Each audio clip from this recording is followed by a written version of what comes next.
Hello friends, स्वागत है आप सभी का आपके अपने YouTube channel learn with CP में। ये शिक्षण विधियों का दूसरा टेस्ट है और ये आपके लिए बहुत महत्वपूर्ण होगा, चाहे आप रिट वगैरह का एग्जाम दे रहे हो या आने वाले समय में आप सेकंड ग्रेड का एग्जाम दोगे। मैथमेटिक्स से संबंधित कोई सा भी एग्जाम अगर आप शिक्षक भर्ती का दोगे तो उसमें बहुत महत्वपूर्ण है ये, और इसके माध्यम से आप अपना मूल्यांकन भी कर सकते हो और आप इसे क्विज के रूप में लेना।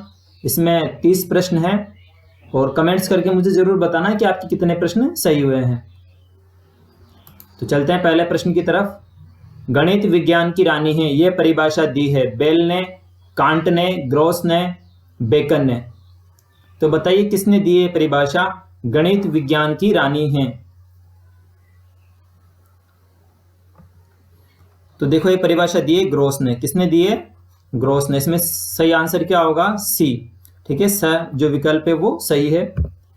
प्रश्न 2, गणित में निम्न में से कौन सा चरण समस्या समाधान विधि का नहीं है? शारीरिक सौष्ठव को अधिक महत्व देना, आंकड़ों का संकलन तथा व्याख्या करना, निष्कर्ष निकालना तथा सामान्यीकरण करना, समस्या को समझना तथा परिभाषित करना। तो बताइए कौन सा जो है वो समस्या समाधान विधि का चरण नहीं है। तो देखो, शारीरिक सौष्ठव को अधिक महत्व देना मतलब शारीरिक सुंदरता को अधिक महत्व देना, ये लग रहा है चरण नहीं होगा। तो यही है अ वाला ऑप्शन। प्रश्न 3, गणित की वर्तमान एनसीईआरटी पाठ्य पुस्तकों की अनुशंसा को ध्यान में किसकी अनुशंसा को ध्यान में रखकर लिखी गई? गणित की वर्तमान एनसीईआरटी पाठ्य पुस्तकें किसकी अनुशंसा को ध्यान में रखकर लिखी गई? ठीक है, राष्ट्रीय शिक्षा नीति 1986, 2006 में सीबीएसई द्वारा प्रस्तावित पाठ्यक्रम, 2006 में राज्य बोर्ड द्वारा प्रस्तावित पाठ्यक्रम, राष्ट्रीय पाठ्यचर्या रूपरेखा 2005। तो बताओ किसको ध्यान में रख करके लिखी गई है जो वर्तमान में एनसीईआरटी की बुकें हैं वो? तो देखो इसमें सही आंसर होगा द राष्ट्रीय पाठ्यचर्या रूपरेखा 2005 है, उसको ध्यान में रख करके जो है वर्तमान एनसीईआरटी की पाठ्य पुस्तकें लिखी गई है। प्रश्न 4, कौन सी विशेषता गणित को एक वैश्विक विषय बनाती है? विकल्प अ, गणित की भाषा जटिल है, ब, गणित की भाषा संक्षिप्त है, स, गणित की भाषा में एकरूपता है, और द, उपरोक्त में से कोई नहीं। तो आपको बताना है कौन सी जो विशेषता गणित को एक वैश्विक विषय बनाती है, यूनिवर्सल सब्जेक्ट बनाती है। तो देखो गणित की भाषा में एकरूपता है, ये वाला आंसर इसमें सही होगा। कहने का मतलब है 2 और 2 4 होते हैं, ये सभी जगह 4 ही होंगे। आप अमेरिका में चल जाओ, इंडिया में कहीं भी चल जाओ, विश्व में कहीं भी चले जाओ। ठीक है, तो इसकी जो भाषा में है वो एकरूपता है। प्रश्न 5, मूल्यांकन का निकट संबंध होता है अधिगम अनुभव से, मूल्यांकन प्रविधियों से, विषय वस्तु से, उपयुक्त सभी से। तो बताइए किससे होता है मूल्यांकन का निकट संबंध? आपको सही आंसर बताना है।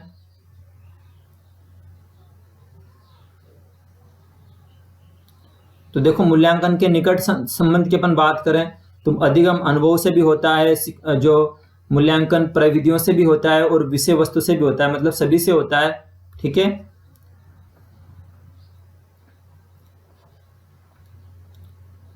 प्रश्न 6, एक छात्र पेंसिल को सही से नहीं पकड़ पाता, छात्र की अधिगम संबंधी किस प्रकार की समस्या है? भाषा कौशल संबंधी समस्या, अवधान संबंधी समस्या, गामक कौशल संबंधी समस्या, अधिगम प्रक्रिया से संबंधित समस्या।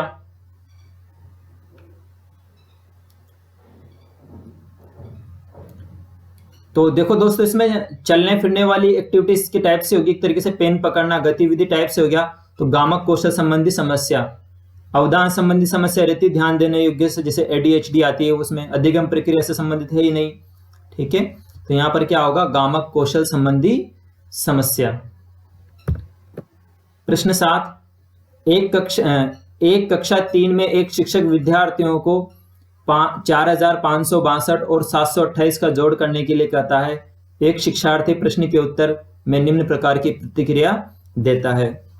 ठीक है, इस प्रकार से वो जोड़ करता है। यह प्रतिक्रिया दर्शाती है कि बच्चे में कमी है, योग के सही क्रम की अवधारणा, योग के कौशल की, स्थानीय मान की अवधारणा, समीकरण के द्वारा योग के कौशल की। इस प्रकार से वो जोड़ कर रहा है। अब आप बताइए उसमें कौन सी कमी है, किस अवधारणा की कमी है। तो देखो यहां पर आएगा स्थानीय मान की अवधारणा की कमी। कहने का मतलब है उसे 7 का उसने पीछे लिखनी चाहिए थी थोड़ी संख्या, स्थानीय मान की उसे समझ नहीं है।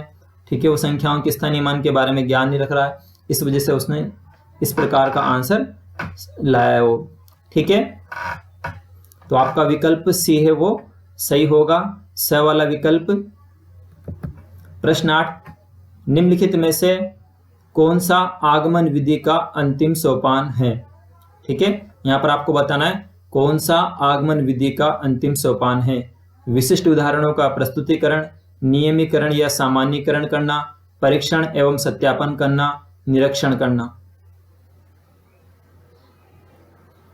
तो आपको बताना है इसमें कौन सा आगमन विधि का अंतिम सोपान होगा। तो देखो आगमन विधि का अंतिम सोपान है वो है नियमीकरण एवं सामान्यीकरण करना। नहीं, ये नहीं है, परीक्षण एवं सत्यापन करना, सी वाला है। ठीक है, मैंने आपको ये बता भी रखा है डिटेल में, आप प्लेलिस्ट में देख सकते हो। ठीक है, जो भी नियम वगैरह बनाए जाते हैं, जो भी निष्कर्ष निकाले जाते हैं, उनका परीक्षण व सत्यापन किया जाता है। ये अंतिम सोपान है, आप बी वाला मत समझना, बी वाला तीसरा सोपान है नियमीकरण व सामान्यीकरण करना। फिर जो नियम बना लिए जाते हैं उनका लास्ट में परीक्षण व सत्यापन किया जाता है कि जो अपन ने नियम बनाया, जो सूत्र बनाया वो सही है या नहीं है। प्रश्न 9, संश्लेषण विधि किस सूत्र पर आधारित नहीं है। ठीक है, आपको बताना है संश्लेषण विधि किस सूत्र पर आधारित नहीं है। ज्ञात से अज्ञात की ओर, प्रत्यक्ष से प्रमाण की ओर, निष्कर्ष से परिकल्पना की ओर। तो आपको बताना है किस सूत्र पर आधारित नहीं है। तो देखो इसमें निष्कर्ष से परिकल्पना की ओर। ठीक है, जो है वो है परिकल्पना से निष्कर्ष की ओर। ठीक है, सही क्या है इसमें, परिकल्पना से निष्कर्ष की ओर। ठीक,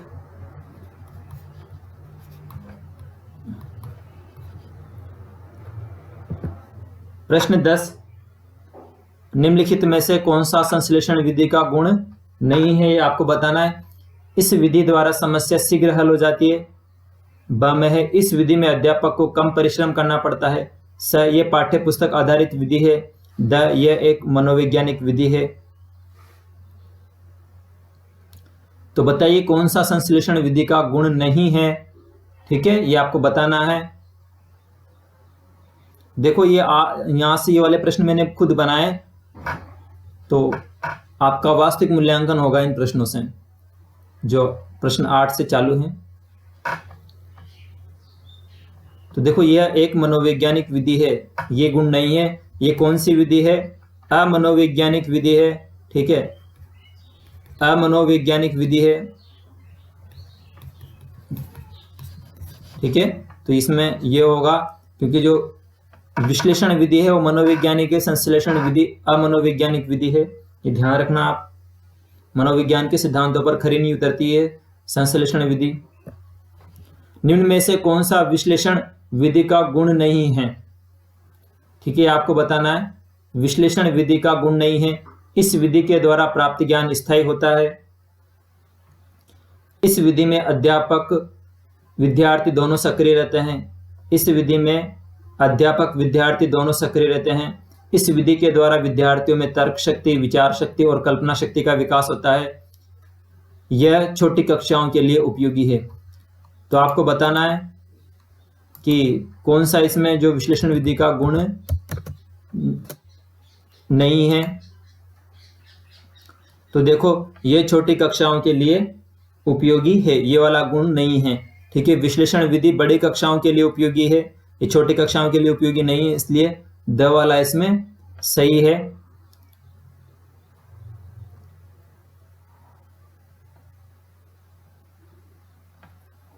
अगला प्रश्न, परियोजना विधि का अंतिम सोपान है योजना का क्रियान्वयन करना, योजना के कार्य का मूल्यांकन करना, योजना के कार्य का लेखा जोखा, योजना का कार्यक्रम बनाना। परियोजना विधि का अंतिम सोपान बताना है मित्रों आपको। प्रोजेक्ट मेथड का अंतिम सोपान कौन सा है।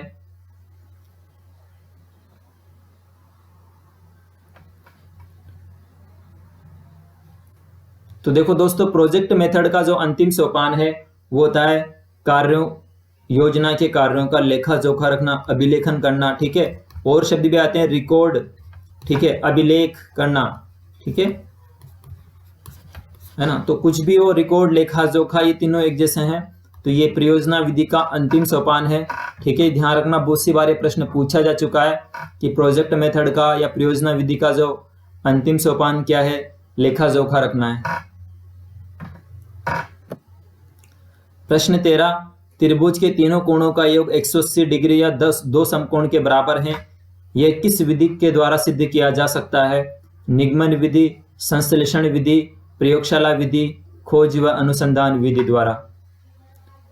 आपको सिद्ध करना है कि त्रिभुज के तीनों कोणों का योग 180 डिग्री है, तो आप किस विधि के द्वारा सिद्ध करेंगे? तो आपको बताना है कौन सी विधि के द्वारा आप सिद्ध करोगे।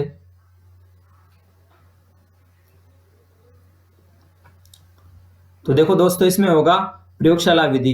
प्रयोगशाला विधि क्यों होगा? क्योंकि देखो मैं आपको इसका कारण भी बता देता हूं कि जैसे किसी भी लैब में अपन जाएंगे और वहां पर अपन गत्ते काटेंगे, 3 गत्तों में त्रिभुज काट लिया अपन ने अलग अलग इसमें, ठीक है। इस तरीके से अपन ने और भी अपन इस तरीके से काट लेंगे, ठीक है। और फिर यहाँ पर इनके कोणों को नापेंगे और इनका माप लिखेंगे, और अपन मापने के बाद देखेंगे कि सभी कोणों का योग, इसके तीनों कोणों का योग 180 डिग्री हो रहा है, इसके तीनों कोणों का योग 180 डिग्री हो रहा है, इसके तीनों कोणों का योग 180 डिग्री हो रहा है। तो ये अपन ने प्रयोग किया है। हाँ, एक बात और मैं आपको बता देना चाहता हूँ कि कई जगह इसका विश्लेषण आंसर भी मिलता है, लेकिन देखो प्रश्न में विश्लेषण नहीं है तो आपको प्रयोगशाला लगाना है, और अगर विश्लेषण भी और प्रयोगशाला भी हो तो आपको प्रयोगशाला ही लगाना है। और ये सोर्स मैं आपको बता रहा हूँ मंगल सर की बुक में, जो सतीश मंगल सर हैं उनकी बुक में भी यही दे रखा है, और ये प्रश्न मैंने वहीं से लिया है और बहुत अच्छा प्रश्न है। अगर त्रिभुज के तीनों कोणों के योग करने वाला सिद्ध वाला प्रश्न आ जाए तो आपको प्रयोगशाला विधि ही लगाना है। अगर ये नहीं हो तो फिर विश्लेषण विधि हो तो वो आप लगा सकते हो, ठीक है। तो एक प्रयोग किया जा सकता है गत्ते वगैरह काट करके और उनका कोण नाप करके, और अपन सिद्ध कर सकते हैं। इससे अच्छा मेथड और कोई सा भी नहीं है, ठीक है। आप प्रयोग प्रदर्शन करके आप बता सकते हो बच्चों को, या बच्चों से प्रयोग कर सकते हो क्लास में। आप छोटे छोटे गत्ते ले जा करके कि हाँ देखो इस गत्ते जो त्रिभुजाकार गत्ता है, इसके पन्ने कोण नापे 180 डिग्री आ रहा है, टोटल इसके नापे 180 डिग्री आ रहा है, ठीक है। प्रश्न 14 पे चलते हैं। अनुसंधान विधि की महत्ता पर प्रकाश डालते हुए किस विद्वान ने कहा है कि बालक को कम से कम बताया जाए और जितना अधिक संभव हो उनको खोजने के लिए प्रोत्साहित किया जाए? अनुसंधान विधि में की महत्ता को प्रकाश डालते हुए किसने कहा है, आपको बताना है। प्रोफेसर हेनरी एडवर्ड आर्मस्ट्रॉन्ग ने, हर्बर्ट स्पेंसर ने, जॉन डिवी ने, किलपैट्रिक ने। तो बताइए दोस्तों, किसने कहा है कि कम से कम बताया जाए और अधिक से अधिक खोजने के लिए प्रोत्साहित किया जाए बालकों को? तो देखो ये कहा था हर्बर्ट स्पेंसर ने, ठीक है। किसने कहा था? हर्बर्ट स्पेंसर ने। हाँ, अगर खोज और अनुसंधान विधि की बात की जाए तो वो जो आर्मस्ट्रॉन्ग ने दी थी इन्होंने, लेकिन अगर बात की जाए इस वाले कथन की, किसने कहा था कि बच्चों को कम से कम बताया जाए और अधिक से अधिक खोजने के लिए प्रोत्साहित किया जाए, तो हर्बर्ट स्पेंसर ने कहा था। ये प्रश्न 2nd ग्रेड में पूछा जा चुका है दोस्तों, और आशा है कि आपने इसे सही किया होगा। अगला प्रश्न, आगमन विधि किस सूत्र पर आधारित नहीं है? आपको बताना है आगमन विधि किस सूत्र पर आधारित नहीं है। तो देखो आगमन विधि नहीं, निगमन विधि किस सूत्र पर आधारित नहीं है? निगमन विधि का बताना है। नियम से उदाहरण की ओर, सामान्य से विशिष्ट की ओर, स्थूल से सूक्ष्म की ओर, प्रमाण से प्रत्यक्ष की ओर। तो देखो निगमन विधि है वो स्थूल से सूक्ष्म की ओर नहीं है, क्योंकि ये आगमन विधि है, ठीक है। कौन सी विधि है? ये आगमन विधि का गुण है। देखो उदाहरण होता है वो विशिष्ट होता है, बड़ा होता है और प्रत्यक्ष होता है, ठीक है। आपको ध्यान रखना। और इससे संबंधित मैंने पढ़ा भी रखा है, प्ले लिस्ट में है आगमन निगमन विधि से संबंधित, तो इसमें आपके सी वाला ऑप्शन वो सही रहेगा। प्रश्न 16, निम्नलिखित में से कौन सा गणित शिक्षण का मूल्य नहीं है?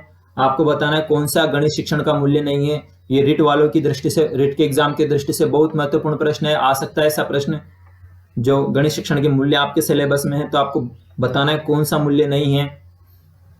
तो देखो दोस्तों, भौगोलिक मूल्य नहीं है। आप देखना आपकी बुक में और सभी प्रकार के मूल्य आपको मिल जाएंगे। गणित का भौगोलिक मूल्य नहीं है। ठीक है। प्रयोगात्मक, अनुशासन संबंधी मिल जाएंगे, अंतरराष्ट्रीय संबंधी मिल जाएंगे। भौगोलिक मूल्य नहीं मिलेगा गणित का, ठीक है। तो भौगोलिक मूल्य नहीं है गणित का। गणित के किस मूल्य पर प्रकाश डालते हुए महान शिक्षा शास्त्री प्लेटो ने लिखा था, गणित एक ऐसा विषय है जो मानसिक शक्तियों को विकसित करने का अवसर प्रदान करता है। प्रयोगात्मक मूल्य, अनुशासन संबंधी मूल्य, बौद्धिक मूल्य, नैतिक मूल्य। देखो प्लेटो ने कहा था, ये बात ध्यान रखना, किसने कहा था? प्लेटो ने कहा था गणित एक ऐसा विषय है जो मानसिक शक्तियों को विकसित करने का अवसर प्रदान करता है। और एक किस मूल्य पर प्रकाश डालते हुए कहा था उन्होंने? तो देखो यहाँ पर मानसिक शक्तियों की बात हो रही है, मतलब बुद्धि की बात हो रही है, तो यहाँ पर कौन सा मूल्य आएगा? बौद्धिक मूल्य। तो आपका सही आंसर क्या होगा? बौद्धिक मूल्य। प्रश्न 18, निम्नलिखित में से कौन सी गणित की एक प्रकृति नहीं है? गणित के ज्ञान का आधार हमारी ज्ञानेंद्रियां हैं। गणित के द्वारा बालकों में आत्मविश्वास और आत्मनिर्भरता का विकास होता है। गणित की अपनी एक भाषा है। गणित के नियम, सिद्धांत, सूत्र सभी जगह एक समान नहीं होते हैं। कौन सी प्रकृति नहीं है गणित की? तो आप बताइए इसमें कौन सी नहीं है प्रकृति गणित की? तो देखो ये वाली नहीं है, क्योंकि इसके जो सिद्धांत, सूत्र वगैरह सब जगह एक समान होते हैं, वैश्विक होते हैं, यूनिवर्सल होते हैं, ठीक है, सार्वभौमिक सत्य होते हैं, ठीक है। गणित के सिद्धांत, सूत्र, नियम वगैरह, तो ये इसमें द वाला ऑप्शन रहेगा। बल्कि जो सारे के सारे गणित की एक प्रकृति, गणित की अपनी एक भाषा भी है, प्लस माइनस जो चिन्ह वगैरह है उसके, उनको एक भाषा भी कहा जाता है, ठीक है। तो ध्यान रखना, गणित की अपनी एक भाषा भी है।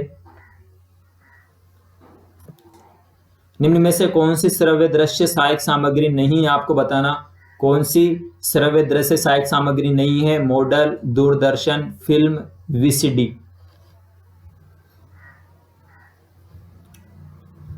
तो देखो इसमें मॉडल है, वो दृश्य सहायक सामग्री है। मॉडल मतलब प्रतिरूप होता है, ठीक है, और मॉडल दृश्य है, ध्यान रखना। तो इसमें क्या आएगा? मॉडल। जैसे आपने टीचिंग लेसन प्लान वगैरह में भी मॉडल वगैरह बनाए होंगे, तो वो दृश्य रहता है। वस्तुनिष्ठ परीक्षण का प्रमुख दोष है व्यापकता का अभाव, विश्वसनीयता का अभाव, अभिव्यक्ति का अभाव, वैधता का अभाव। तो देखो वस्तुनिष्ठ परीक्षण का जो मुख्य दोष होता है वो होता है इसमें अभिव्यक्ति का अभाव होता है, क्योंकि इसमें बालक की अभिव्यक्ति क्षमता का जो मूल्यांकन है वो नहीं होता है, ठीक है। जैसे आपके रिट के एग्जाम में भी ऑब्जेक्टिव प्रश्न आएंगे तो आपकी अभिव्यक्ति क्षमता का रिट के एग्जाम में मूल्यांकन नहीं होगा, तो अभिव्यक्ति का अभाव पाया जाता है इन प्रश्नों में।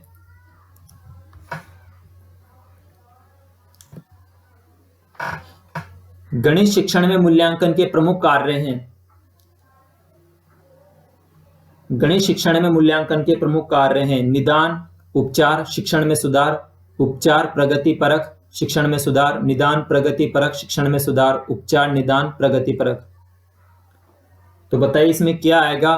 गणित शिक्षण में मूल्यांकन के प्रमुख कार्य। फिर देखा जाए तो मूल्यांकन का प्रमुख कार्य क्या है?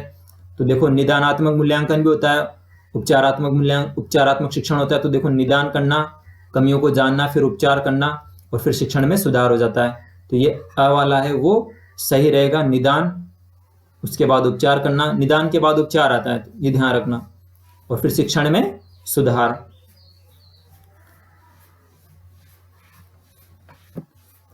प्रश्न 22, प्रायोगिक मूल्यांकन द्वारा मुख्यतः जिस उद्देश्य की पूर्ति होती वह है अवबोध, ज्ञान, अभिरुचि, कौशल।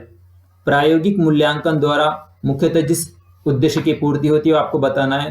प्रैक्टिकल के माध्यम से जिस उद्देश्य की पूर्ति होती है वो बताना। प्रैक्टिकल लेते हैं आप लोगों का, देखो किस उद्देश्य की पूर्ति होती है। प्रायोगिक मूल्यांकन मतलब प्रैक्टिकल, तो देखो इसके माध्यम से किसकी होती है? कौशल की, ठीक है, आपकी स्किल की।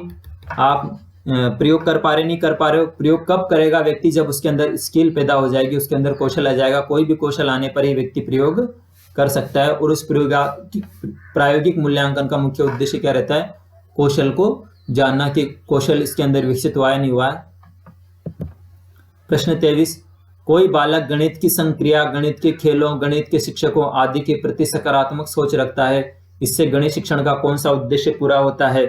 ज्ञानात्मक, अवबोधात्मक, अभिवृत्त्यात्मक, कौशलात्मक। तो बताइए दोस्तों कौन सा उद्देश्य पूरा होगा? तो देखो इसका नजरिया चेंज हो रहा है, ठीक है, सकारात्मक दृष्टिकोण रखता है, पॉजिटिव, ठीक है, पॉजिटिव उसका जो एटीट्यूड है, ठीक है, तो उसकी जो अभिवृत्त्यात्मक, ठीक है, कौन सा जो दृष्टिकोण पूरा हो रहा है, अभिवृत्त्यात्मक, ठीक है, गणित शिक्षण का कौन सा उद्देश्य पूरा हो रहा है, अभिवृत्त्यात्मक। प्रश्न 24। हाँ, एक बात और बता देना चाहता हूं मैं दोस्तों, आपको जो मैं प्रश्न बता रहा हूं बिल्कुल ऑथेंटिक है, गलती की बिल्कुल संभावना नहीं है, क्योंकि लगभग 30 स्टूडेंट्स इन्हें पहले सोल्व कर चुके हैं मेरे पर्सनल ग्रुप में, और लगभग 10-15 जो टीचर वगैरह हैं जो सभी फील्ड से हैं, मैथ से भी है, साइंस से भी है और भी अन्य फील्डों से, वो जुड़े हैं और सबकी नज़र से पेपर निकला है। तो और कुछ गलतियां रहती है तो वहां पर दूर हो जाती है, छोटी मोटी अगर कुछ गलतियां भी रहती है तो मैं ग्रुप में सुधार कर लेता हूं उनका, ठीक है। आपके सामने बिल्कुल एकदम ऑथेंटिक चीज आती है, तो आप इसमें बिल्कुल भी डाउट मत करना किसी भी प्रश्न में कि इसका आंसर ये नहीं होगा या फिर आप कोई, और अगर आपको कुछ ऐसा लगे तो आप कमेंट्स करके मुझे बता सकते हो। हाँ, बताइए इस प्रश्न का क्या आंसर होगा, निम्नलिखित में से कौन सा सामुदायिक गणित का स्रोत नहीं है।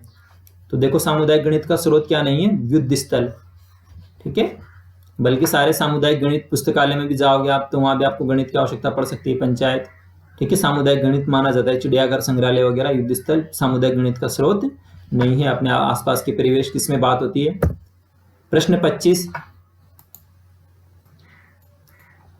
रिक्त स्थानों की पूर्ति करने वाला प्रश्न मुख्यतः किस प्राप्य उद्देश्य की जांच करता है, कौशल की, अवबोध की, ज्ञान की,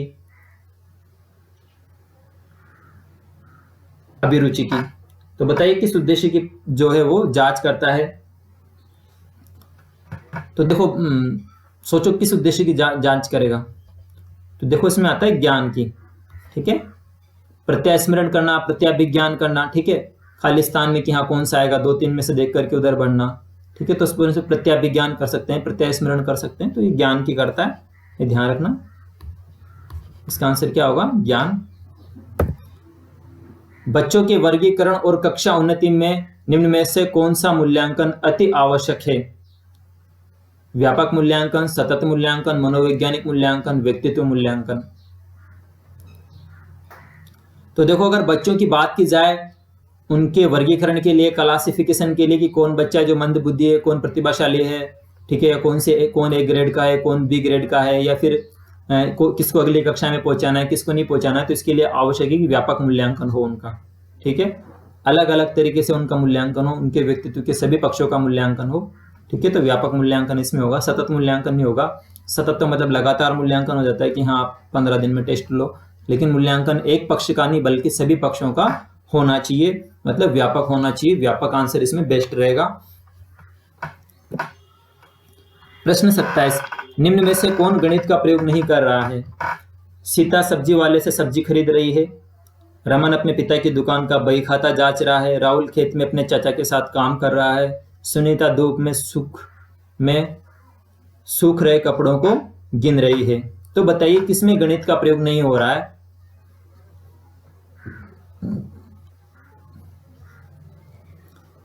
तो देखो, यहां पर आएगा स वाला, राहुल खेत में अपने चाचा के साथ काम कर रहा है। देखो, वहां पर भी आपके एग्जाम में प्रश्न आएंगे, से नहीं 30 प्रश्न आएंगे, तो 30 ही बिल्कुल कठिन रहेंगे, 40% प्रश्न लगभग सरल आते हैं, कुछ 40% थोड़े मीडियम और 20% प्रश्न वो टफ आते हैं। तो उसी के अकॉर्डिंग मैंने पेपर बनाया है आप लोगों का, ठीक है। तो यहाँ पर जो सी वाला ऑप्शन सही है। गणित शिक्षण में कौशलात्मक उद्देश्य के विशिष्टीकरण का उदाहरण है, गणना करना, निष्कर्ष निकालना, गणित की आकृतियां बनाना, उपरोक्त में से कोई नहीं।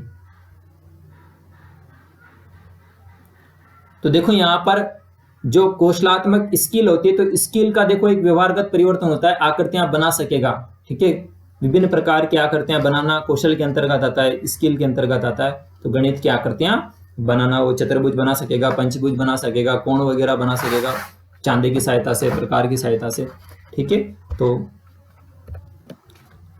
रेखा गणित में किसी साध्य का हल ज्ञात करने के लिए निम्नलिखित का प्रयोग होता है, विश्लेषण विधि का, आगमन निगमन विधि का, निगमन विधि का, आगमन निगमन आगमन विधि का। तो देखो, इसमें आएगा किसी रेखा गणित में किसी साध्य का हल ज्ञात करने के लिए विश्लेषण विधि का प्रयोग होता है। रेखा गणित शिक्षण के लिए अच्छी मानी गई है इस विधि को, तो इसमें विश्लेषण विधि होगा, ठीक है। कक्षा में गणित शिक्षण के दौरान आयोजित की जाने वाली मासिक परीक्षाओं की आवश्यकता है, छात्रों की कमजोरी दूर करने के लिए, छात्रों को वार्षिक परीक्षा उत्तीर्ण कराने के लिए, छात्रों की गणित विषय के प्रति रुचि बढ़ाने के लिए, छात्रों को अधिक से अधिक अभ्यास करवाने के लिए। तो देखो इसमें जो मासिक परीक्षाएं की जाती है, जो मंथली एग्जाम लिए जाते हैं, तो छात्रों को अधिक से अधिक अभ्यास करवाने के लिए, ताकि उनकी मोर देन मोर प्रैक्टिस हो। गणित शिक्षण की दृष्टि से अगर अपन देखा जाए तो उनका जितना ज़्यादा अभ्यास हो, तो अभ्यास करवाने के लिए इनका जो मासिक परीक्षाओं का आयोजन किया जाता है। ठीक है, देखो कमजोरी दूर कराने के लिए उपचारात्मक शिक्षण करेंगे। परीक्षाएं उत्तीर्ण करने के लिए, वार्षिक परीक्षाएं उत्तीर्ण करने के लिए मासिक टेस्ट तो लेंगे नहीं, एक बार ही ले लेंगे वर्ष में, तो ये भी नहीं होगा, ये भी नहीं होगा, इन दोनों में होगा। छात्रों की गणित विषय के प्रति रुचि बढ़ाने के लिए या अधिक से अधिक अभ्यास करवाने के लिए। अब मान लो किसी छात्र में पहले से गणित विषय के प्रति रुचि है, तो आप उसे क्या ज्यादा टेस्ट करवाओगे, वो पहले से रुचि क्रिएट है उसकी। तो अगर आप उससे ज्यादा टेस्ट सोल्व करवा रहे हो, प्रैक्टिस पेपर सोल्व करवा रहे हो मंथली, तो कहने का मतलब है आप उससे अधिक से अधिक अभ्यास करवाना चाह रहे हो। ठीक है, तो द वाला ऑप्शन यहाँ पर बेटर लग रहा है। थैंक यू फ्रेंड्स, वीडियो पूरे देखने के लिए। कमेंट्स में जरूर बताना कि आपके कितने प्रश्न सही गए हैं, और अब कंटिन्यू इसी प्रकार के टेस्ट आते रहेंगे आपके लिए। कुछ ब्रेक लग गया था, वो कोरोना वायरस वगैरह में ड्यूटी लगी हुई थी मेरी, तो इस वजह से मैं थोड़ा समय नहीं दे पाया आप लोगों को।